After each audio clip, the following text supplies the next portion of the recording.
Bienvenidos a todos, gracias por venir, veo que estamos en familia. Vamos a dar una charla sobre teoría de juegos. Básicamente se va a basar en cómo los juegos han ido modelando temas económicos, biológicos, etcétera. Esperamos que la encontréis interesante. Y bueno, yo soy Clara, soy estudiante aquí del grado en Ingeniería de Sistemas Audiovisuales. Y bueno, pues...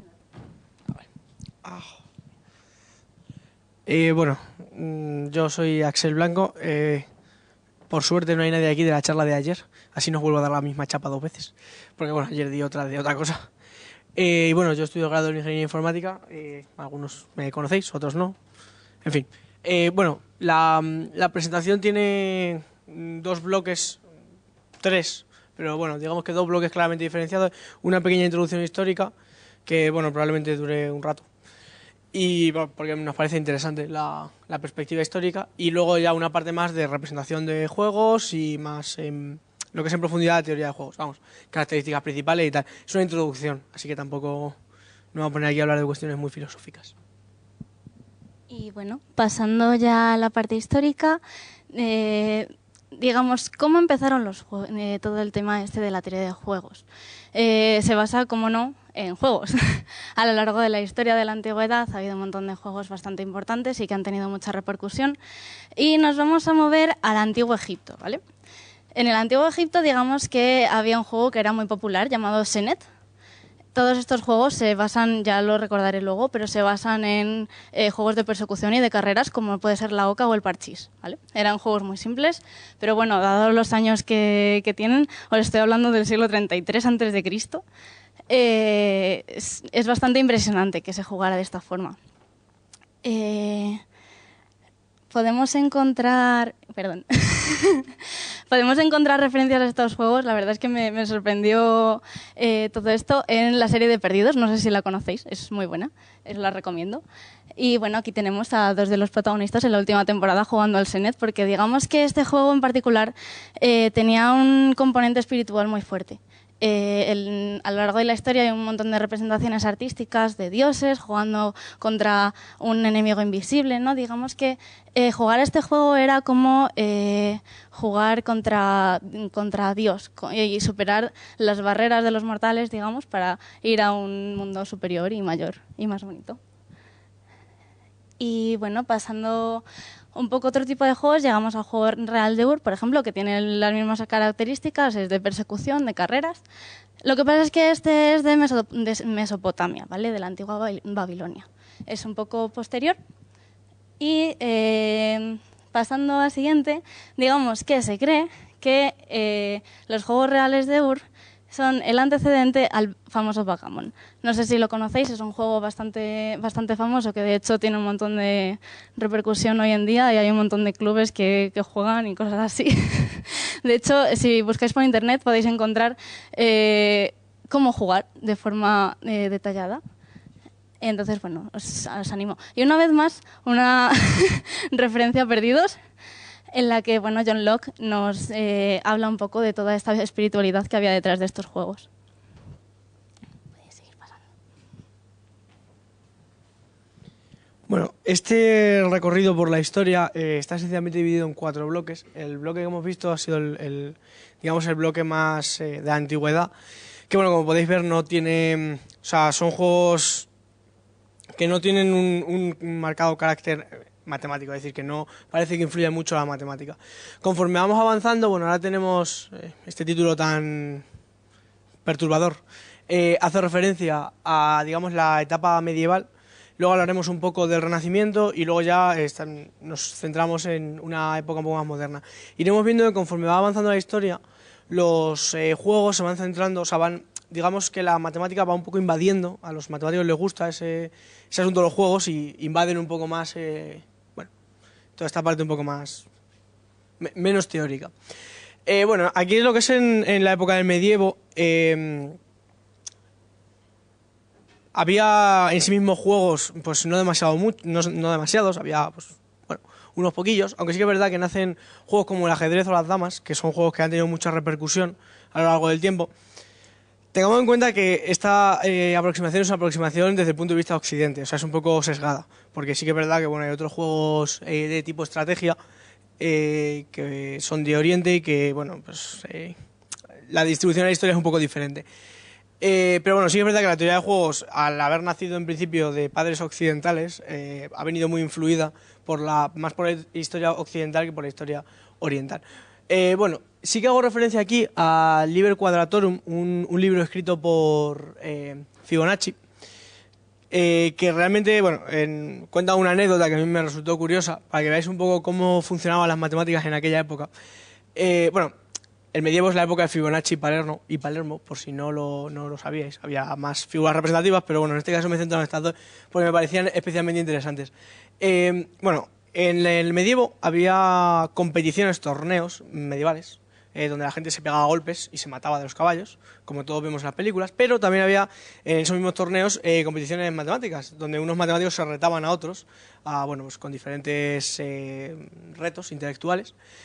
Concretamente, el planteamiento era que un matemático lanzaba retos al otro y ese a su vez le lanzaba retos a uno mismo, con una peculiaridad: ganaba el que más retos conseguía resolver, tanto los del contrario como los suyos. Claro, la idea es que si tú lanzas un reto, pues sabes resolverlo. Bien, bueno, especialmente curioso porque, bueno, es una anécdota, el reto que planteó Fibonacci es el reto de los cuadrados perfectos, que bueno, la gracia que tiene es que Palermo no fue capaz de resolverlo.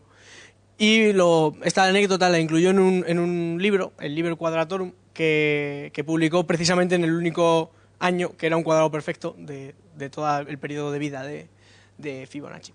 Simplemente decir que en el medievo la tendencia de las matemáticas ya no era tan práctica como en épocas anteriores. Sí que es verdad que en la época clásica hubo ahí un poco más de teorización de las matemáticas, pero que en el medievo ya sí que empezaba a tender un poco más hacia la teorización y se jugaba un poco más con ella que solo cosas prácticas.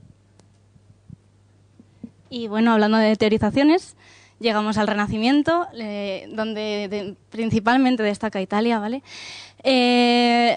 Os voy a hablar un momento sobre la historia de cómo se resolvió la ecuación de tercer y cuarto grado, ¿vale?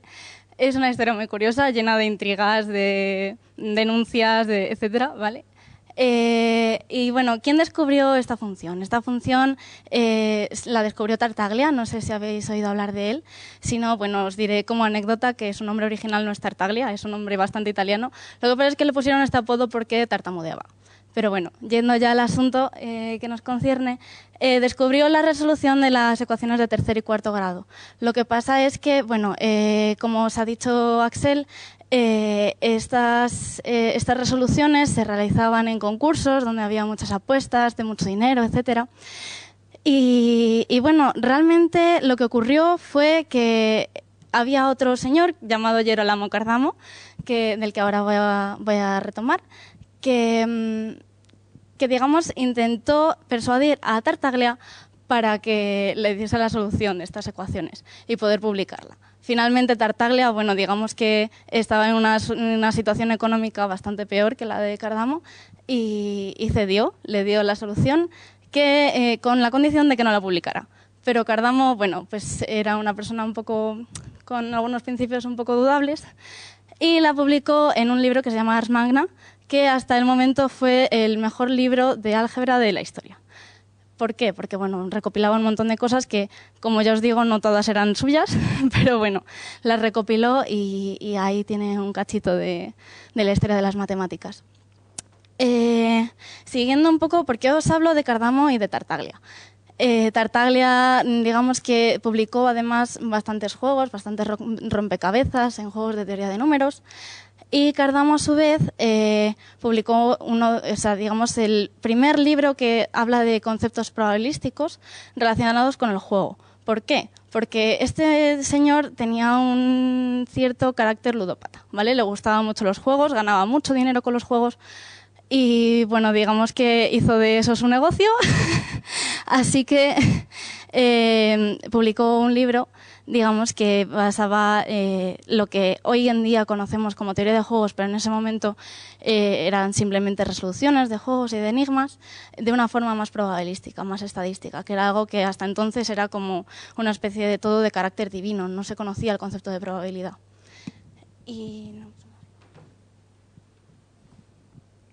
Bien, me acabo de dar cuenta que antes he mentido vilmente. Antes de pasar al periodo moderno hay un pequeño punto de inflexión. Bueno, en la época de Newton, Gauss y Euler, como, bueno, Euler o como queramos pronunciarlo. Yo siempre he oído como Euler. Bueno, estos señores que tuvieron mucha repercusión, cada uno en su campo, algunos en varios campos, bueno, en diferentes cuestiones. Sí que es verdad que no se, todos trabajaban con las matemáticas, algunos eran más matemáticos que otros, aunque en aquella época todos eran matemáticos, no había mucha distinción. Pero bueno, fueron especialmente importantes en el concepto de, bueno, los juegos, la teoría de juegos y demás. Bueno, nótese que todavía no existe la teoría de juegos en esta época, porque bueno, plantearon varios problemas o enigmas que han tenido bastante repercusión posteriormente. Bueno, Newton planteó el problema de las vacas, que no voy a entrar, podéis, bueno, en internet hay múltiples referencias, no voy a entrar en ese porque no es especialmente interesante para el caso, pero sí voy a entrar, bueno, en las N reinas, por supuesto. No sé si conocéis el juego de las N reinas, bueno, el enigma de las N reinas.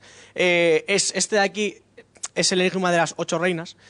Consiste esencialmente que tú tienes un tablero de N por N, que es el tablero de ajedrez, es de 8 por 8, pues es la misma idea, y consiste en colocar N reinas en ese tablero de N por N, de forma que las reinas no se coman unas a otras, por supuesto con las reglas del ajedrez. Bueno, esto es un problema NP completo, que la solución en tamaños reducidos es relativamente sencilla. De hecho, para el ajedrez está bastante resuelta. Pero claro, en tableros más grandes es altamente compleja de completar. Para que os hagáis una idea, solo en el tablero de ajedrez creo recordar que hay 96 posibles soluciones. Entonces, que bueno, que es algo... Y por supuesto las combinaciones pues son enormes y crecen de forma exponencial.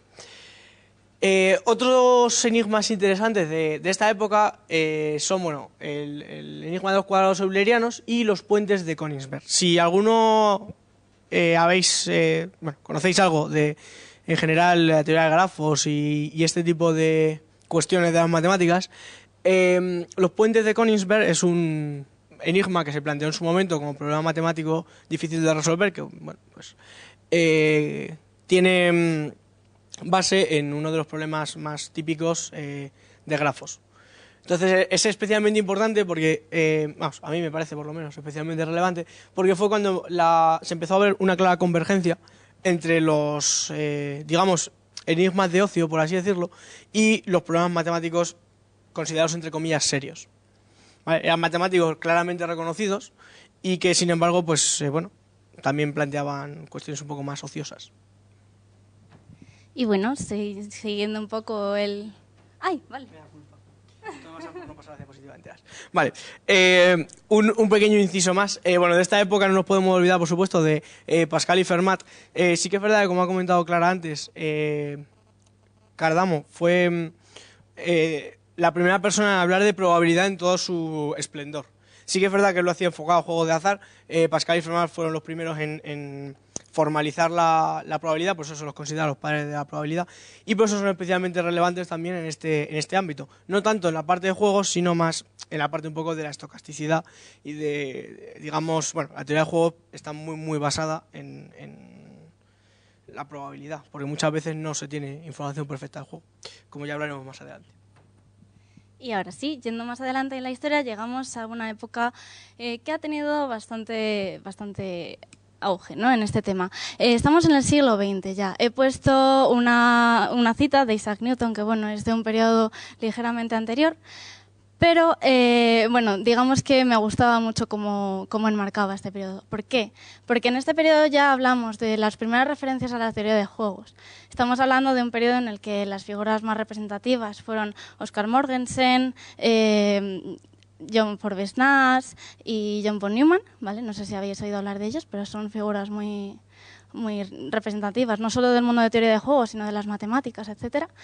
Y bueno, hay otro par de anécdotas curiosas, y bueno, en este caso son más dramáticas que curiosas, pero por ejemplo, Oscar Morgensen y John von Neumann vienen ambos del Imperio Austrohúngaro. Y bueno, digamos que tuvieron ciertos problemas ideológicos con la época en la que tratamos, porque estamos en la época de la Segunda Guerra Mundial. Y bueno, digamos que no estaban muy de acuerdo con el régimen de Hitler, así que ambos dos deciden emigrar a Estados Unidos.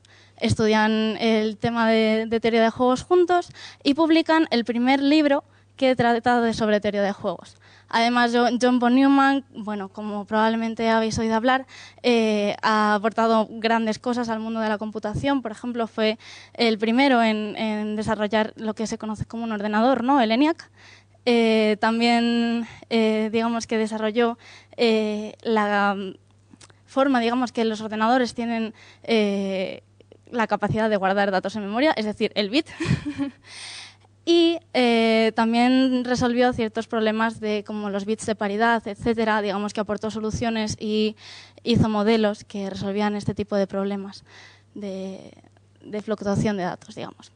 John Forbes Nash, hablaremos de él más adelante, es el que desarrolló toda la teoría alrededor del equilibrio de Nash, bastante importante en teoría de juegos, ¿vale? Pero bueno, de ese ya hablaremos más adelante, largo y tendido. ¡Ay, espera! Perdón. Y bueno, esta imagen es simplemente, obviamente no es John Forbes Nash, ¿vale?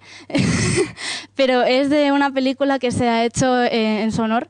Es un autobiográfico, más o menos, ya sabéis que Hollywood se toma ciertas licencias, pero bueno, es una película sobre su vida que os recomiendo que veáis, se llama Una mente maravillosa, A Beautiful Mind, y bueno, a mí personalmente me gustó un montón, os la recomiendo. Ay, bueno, vale. Llegamos a la segunda parte de la charla. ¿Qué es la teoría de juegos? Bueno, la teoría de juegos, digamos que lo que hace es modelar matemáticamente cómo dos adversarios pueden, a partir de una situación más o menos lúdica, pero vamos, que también tiene, como ya os hemos dicho, aplicaciones en economía y en otro tipo de campos, cómo puede modelarse una situación en la que cooperan o no cooperan. Como ya os he dicho, se extiende a un montón de campos y bueno, digamos que luego ha ido derivando en otro tipo de cosas. ¿Y por qué tiene la componente de juegos? Porque digamos que, como ya os hemos dicho, todo parte un poco de todos estos juegos que han ido marcando a lo largo de la historia de las matemáticas y esto, ¿no? Pero digamos que la teoría de juegos no se basa solo en el análisis de juegos. Como ya os he dicho, se extiende a muchos campos. Pero bueno, como han querido digamos, mantener esta componente, pues lo llamaron teoría de juegos. Sí quiero que os quedéis especialmente con un par de conceptos que me parecen importantes. El primero es esa palabra está en negrita, que no está en negrita por azar, aunque me estoy dando cuenta que tampoco se nota mucho la negrita. Pero bueno, realmente la teoría de juegos no solo se basa en estudiar situaciones de incentivos, de ahora en adelante llamados juegos, sino que la intención es poder ayudar a la toma de decisiones en esas situaciones. Es decir, como veremos más adelante, realmente este campo, a pesar de que uno dice, oh, sí, para jugar al ajedrez, no tiene nada que ver. O sea, quiero decir, se puede jugar al ajedrez, por supuesto, veremos que es uno de los juegos que se puede modelar una forma relativamente sencilla con teoría de juegos, pero la teoría de juegos está muy, muy presente en negociaciones políticas, en cuestiones económicas. Es decir, hubo toda una rama de la teoría de juegos que se utilizó en ciertas negociaciones durante la Segunda Guerra Mundial y, por supuesto, durante la Guerra Fría. De hecho, si veis la película de Una mente maravillosa o estudiáis un poco la biografía de Nash, gran parte de su labor, en principio, como parte de Servicio Secreto de Estados Unidos o lo que fuere, se basa precisamente en aplicar la teoría de juegos a las situaciones de poder que había entre las dos hegemonías en ese momento. La otra cosa en la que quería hacer especial hincapié era en el asunto de las situaciones de incentivos. Es decir, se suele hablar de teoría de juegos porque al final siempre se basa un poco en juegos porque es una forma visual y rápida de verlo. Pero son situaciones de incentivos. Es decir, cuando una empresa está decidiendo si actúa de una forma agresiva o no frente a otra empresa, en el fondo estamos hablando de una situación de incentivos. Es decir, estamos hablando de que una empresa, al ser agresiva, puede estar ganando o puede estar perdiendo frente a otra. Que, en última instancia, se puede considerar un juego. Bien, bueno, dejando este tema un poco más filosófico, vamos a cuestiones de representación. Es simplemente una forma un poco estándar de representar los juegos. Vamos a ver dos tipos, que son los que se suelen usar en teoría de juego. Es una forma de que más adelante, cuando veamos las diferentes tablas, podamos identificarlo rápidamente. Bien, la forma más normal, nótese la gracia, de representar un juego es con lo que se llama una matriz de pagos. No fijéis mucho en las rayas porque estoy viendo que es un poco psicodélico. Pero Bueno, una matriz de pago esencialmente lo que representa es, la línea de arriba es un jugador, la fila, la columna es otro jugador, y lo que representa esencialmente son todas las posibles estrategias que puede tomar cada uno de esos jugadores. Por supuesto, no necesariamente tiene que ser 2x2, yo aquí le he puesto 2x2, porque bueno, era especialmente, en este caso era así, por si no la identificáis, es el dilema del prisionero, uno de los juegos más conocidos, vamos, de los dilemas más conocidos en teoría de juegos. Cada una de estas tuplas lo que representa es para cada uno de los jugadores, normalmente se suele representar el primer jugador y el segundo jugador, la ganancia que obtienen. ¿Vale? En este caso es una matriz un poco trampa, porque técnicamente hablando, en el dilema del prisionero, si ambos jugadores confiesan, pierden mucho. Lo veremos más adelante, pero realmente, aunque ahí lo que parece es que no ganan, el hecho es que pierden, ¿vale? Pueden ir negativos. Vale. La otra forma de representarlo, lo que se llama la forma extensiva. Bien, realmente los árboles extensivos se usan en general en juegos, no solo en juegos enfocados a la teoría de juegos, sino, por ejemplo, cuando se representan las posibles decisiones a tomar en el ajedrez, o se representan las posibles decisiones a tomar en cualquier juego al que se pueda jugar. Y con cualquier juego me refiero, yo que sé, al StarCraft, al Civilization, en fin, juegos de estrategia de este tipo, se usan este tipo de árboles también, aunque con menos ímpetu. Esencialmente lo que representa es todas las posibles decisiones que puede tomar un jugador y, digamos, los pagos que obtiene de cada una. Aquí lo que podemos ver es que la empresa A tiene que decidir si entra o no entra en el mercado, y la empresa B, una vez la empresa A ha tomado una decisión, pues tiene que actuar en consecuencia. Normalmente los árboles extensivos suelen ser del mismo nivel, ¿vale? En este caso se ha podado esta rama porque no es especialmente relevante que si la empresa A no entre, obviamente la empresa B no va a hacer nada, o sea, no va a ser agresiva, realmente, porque no le interesa. Es decir, la empresa A no entra en el mercado, por tanto no representa una amenaza. Entonces, en este caso, quien ganaría sería la empresa B, que ganaría 5, mientras que la empresa A, pues por supuesto, no ganaría nada. Si por el contrario la empresa A entra, la empresa B se le plantean dos posibles estrategias: ser agresiva o no ser agresiva. Si no es agresiva, realmente lo que va a suceder es que ambas van a perder.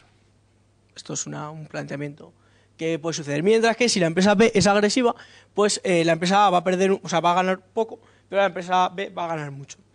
Esto realmente lo que puede significar es una situación en la que una empresa entra en el mercado, y si la empresa B no es agresiva, al no haber competencia, la empresa A se desploma, y si la empresa B es agresiva, al tener competencia, pues bueno, no gana tanto como podría ganar si estuviera sola, pero sí mantiene un poco los estándares. Pues ya os digo, es un ejemplo con unos números prácticamente inventados, o sea, no representa nada real. Bien, y ahora vamos a ver conceptos un poco más clave, digamos, más en concreto de la teoría de juegos. Vale, ahora me voy a bajar aquí porque ya estamos jugando más con tablitas. Os voy a introducir primero los juegos simétricos. Son, digamos, los juegos más simples que hemos encontrado para introduciros, ¿vale? Los juegos simétricos suponen que las estrategias a llevar y los pesos, digamos, los incentivos a los que van a acarrear en función de la decisión que tome cada jugador, no dependen del jugador que esté tomando la estrategia, sino de las estrategias en sí. Ahora voy a clarificar un poco toda esta explicación, ¿vale? Primero tenemos el dilema del prisionero, del que ya os han hablado.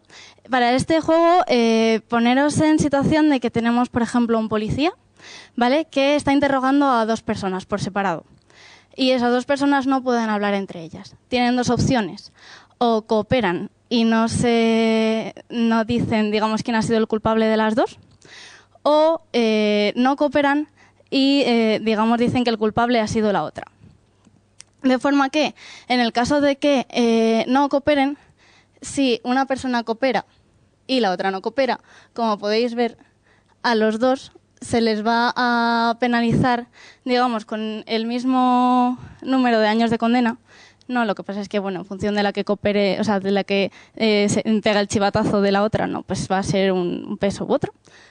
Pero el caso interesante es que, claro, en el caso de que no cooperen y las dos,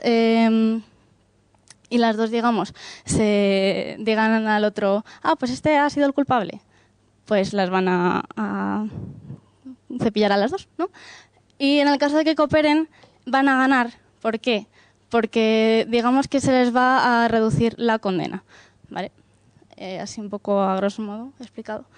Y luego tenemos el juego de la gallina. He querido poner estos dos juegos porque digamos que aquí el caso óptimo para las dos personas es que ambas cooperen. Y aquí, sin embargo, en este juego que voy a explicar ahora, el caso ideal es que cada una haga lo contrario de lo que está haciendo la otra. En el juego de la gallina, por ejemplo. Bueno, ¿por qué se llama la gallina? La verdad es que es bastante curioso. Se llama de la gallina porque consiste en no ser un gallina, ¿vale? Digamos que es el típico juego que sale en las películas de acción, que vienen dos coches, uno enfrente del otro, y tienen que tomar en el último momento la decisión de girar o no girar. Si giran son gallinas, si no giran no.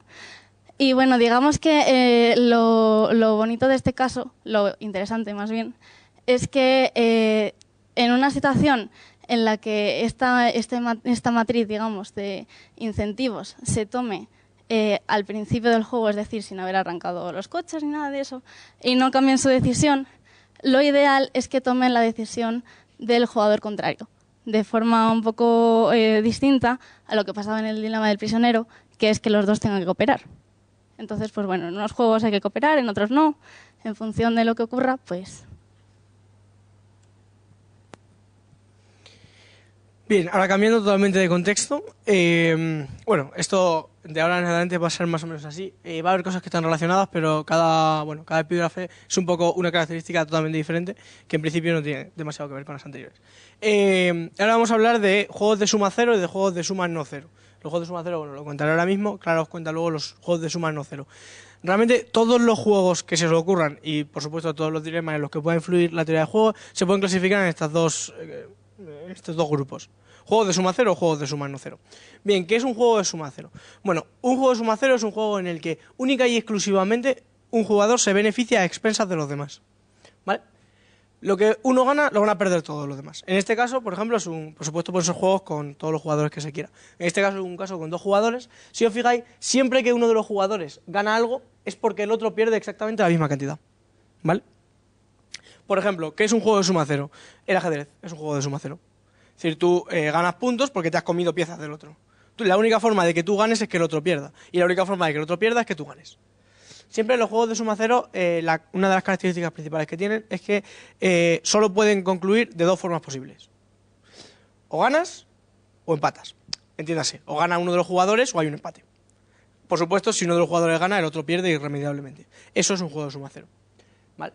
Bueno, por ejemplo, bueno, yo cuando estaba investigando sobre este tema sí me resultó curioso. Uno a priori puede pensar que juegos de suma cero son juegos deterministas. El ajedrez, el Go, las damas, en fin, son juegos de suma cero. Son juegos en los que un jugador hace una cosa, otro jugador hace otra.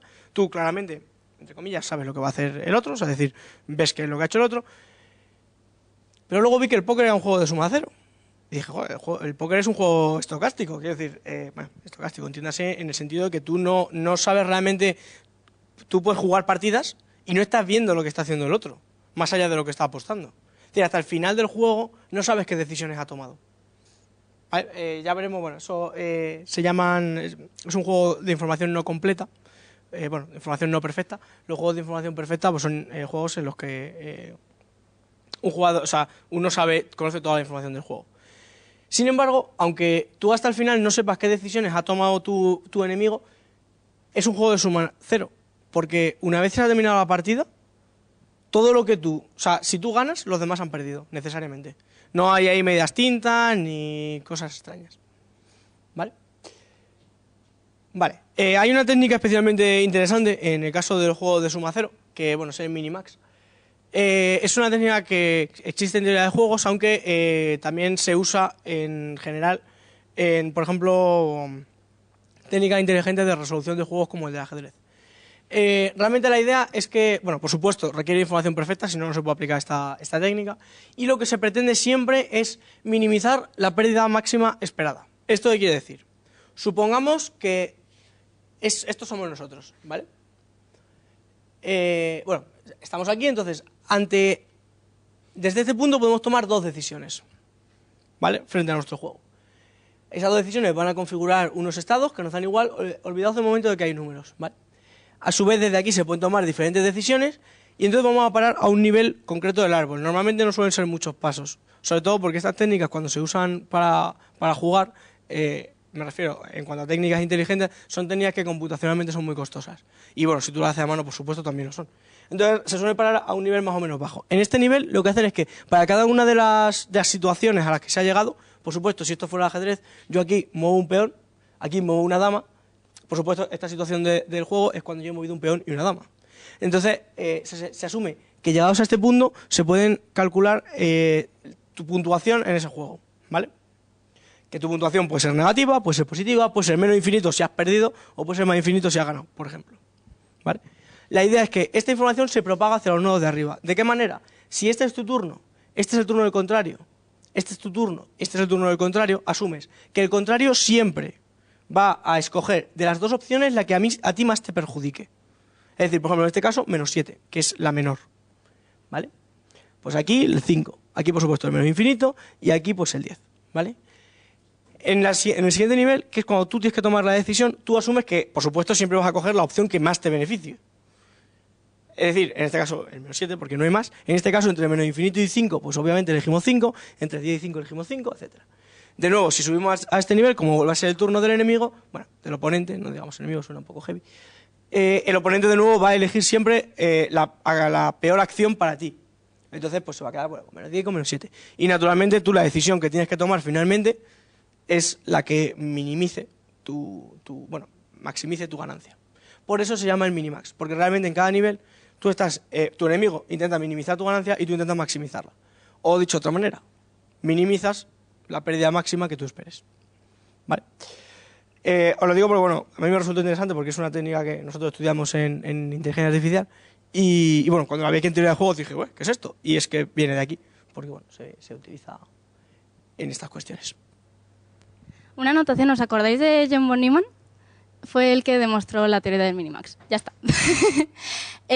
Vale, nos movemos a la suma no cero. Digamos, es el caso contrario. En el caso de la suma cero, los individuos, digamos, siempre había una situación de ganar o perder, o ganar y empatar.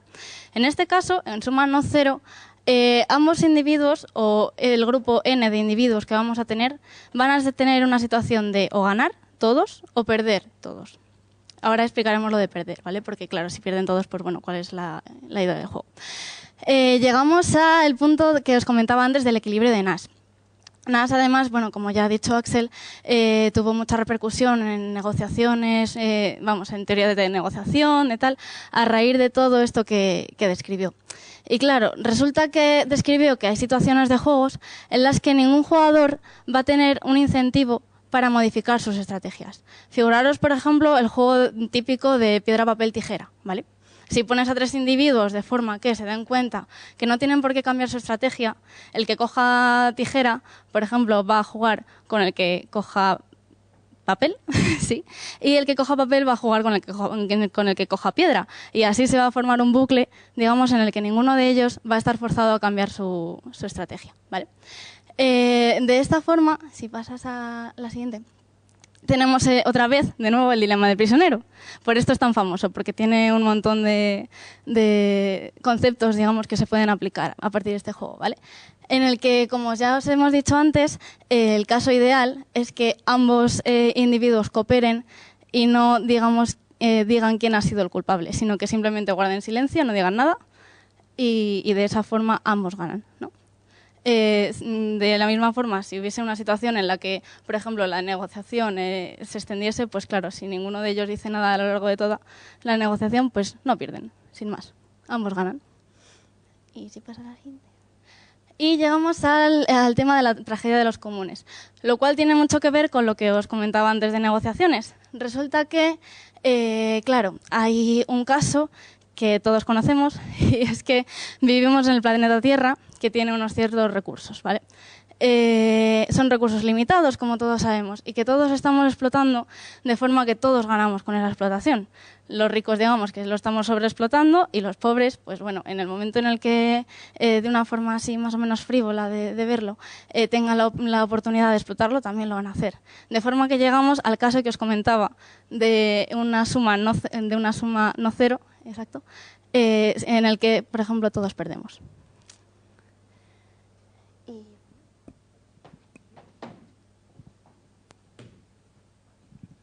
Vale. Otro concepto estrella de la teoría de juegos.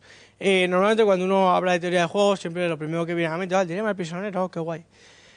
Lo siguiente que viene, estrategias dominantes, porque lo de dominantes suena como muy poderoso, ¿no? Bueno, vamos a intentar granular un poco qué es esto de estrategias dominantes y qué significa realmente. Bueno, una estrategia dominante se considera cuando es la mejor estrategia para un jugador independientemente de las acciones del resto, ¿vale?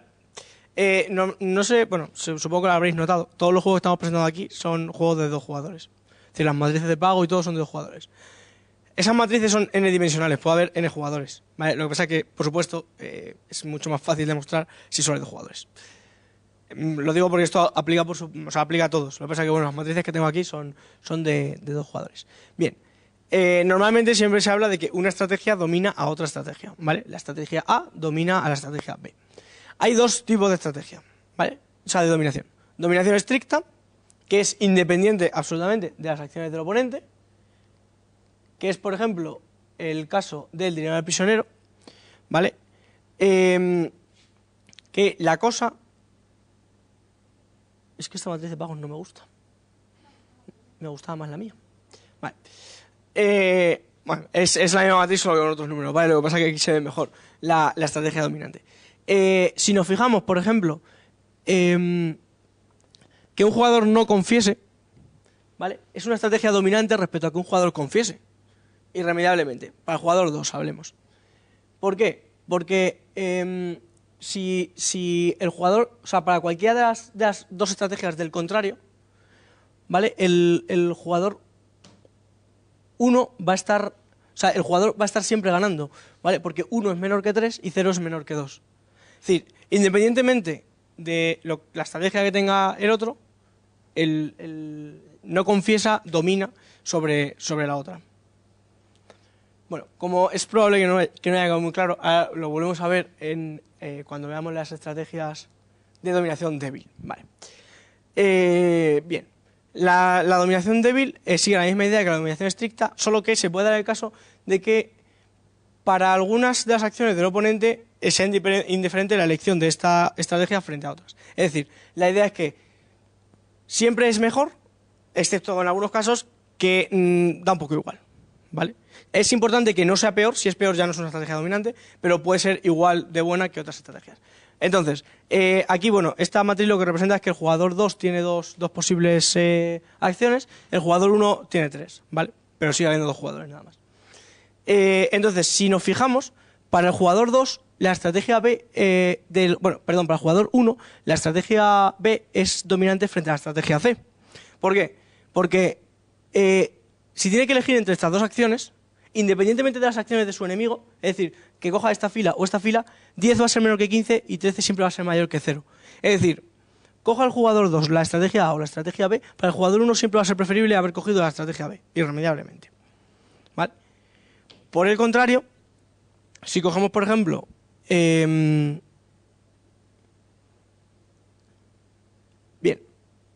para el jugador 2, la estrategia B es, en principio,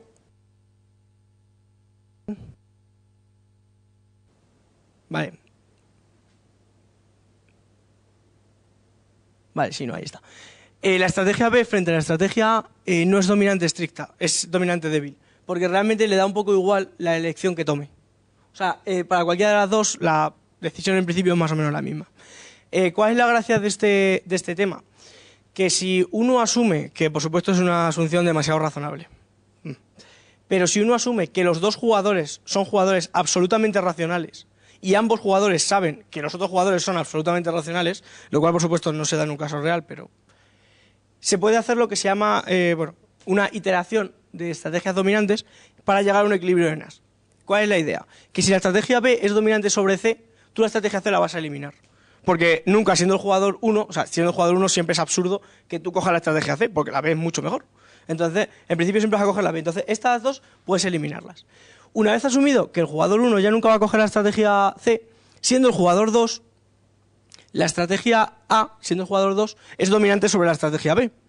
¿Vale? Porque realmente en cualquiera de los dos casos, cojo al jugador 1 la A o la B, al jugador 2 le va a interesar más coger A. Entonces también podemos eliminar la estrategia B del jugador 2 de la escena. ¿Qué es lo que pasa? Que ahora ya solo tenemos que el jugador 2 siempre va a coger la estrategia A y que el jugador 1, pues bueno, puede elegir entre esta o esta. Por supuesto, dado que el jugador 2 siempre va a coger la estrategia A, al jugador 1 lo que más le va a interesar en principio es coger la estrategia B, que maximiza su ganancia.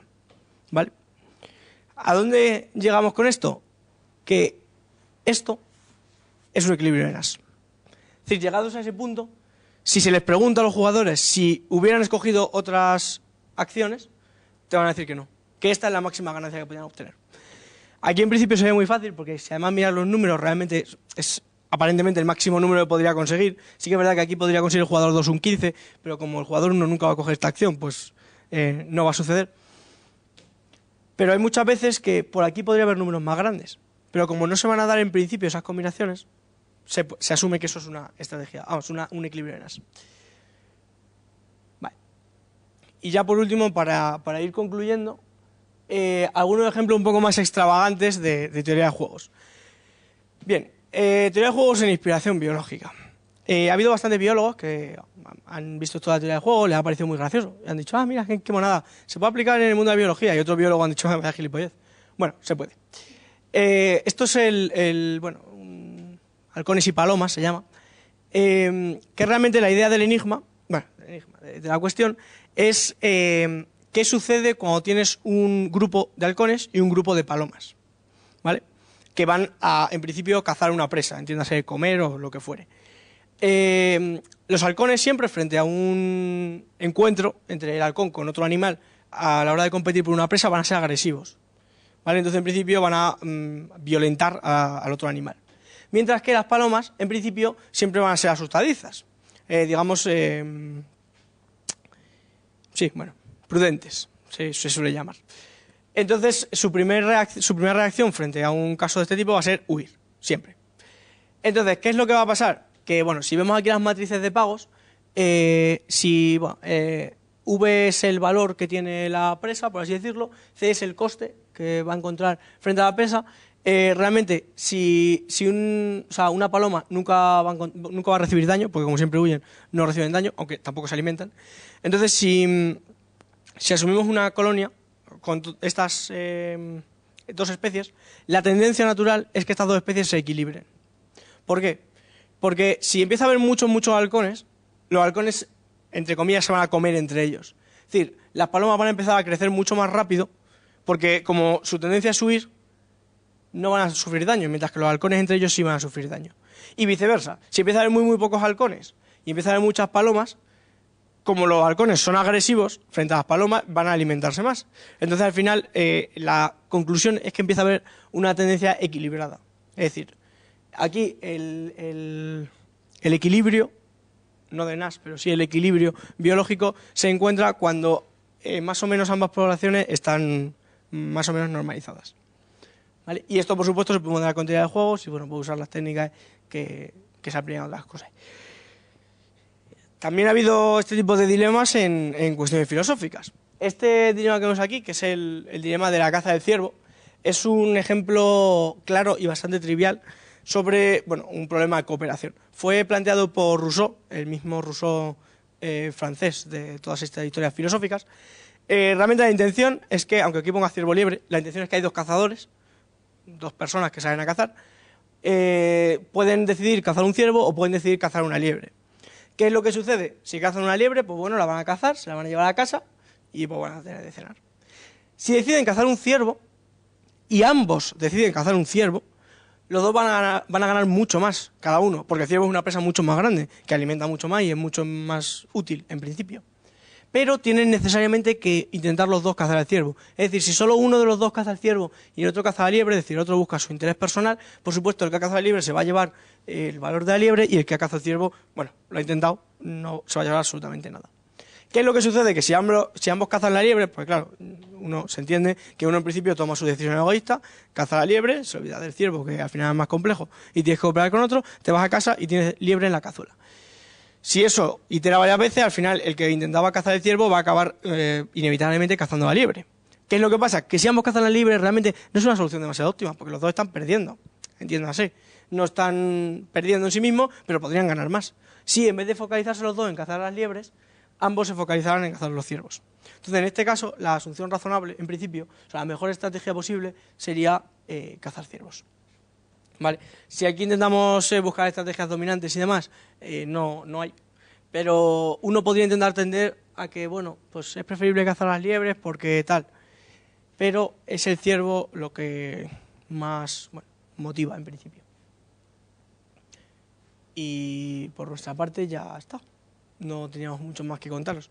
No hemos entrado en lo que son técnicas de teoría del juego, porque bueno, son asuntos un poco más con más fórmulas y más complejos, y tampoco para una charla a las 7 de la tarde yo entiendo que tampoco es cuestión de meternos en estos jardines. Pero bueno, como introducción yo creo que es interesante. ¿Preguntas? ¿Estáis fritos? ¿No vas a cenar? Bueno, pues muchas gracias.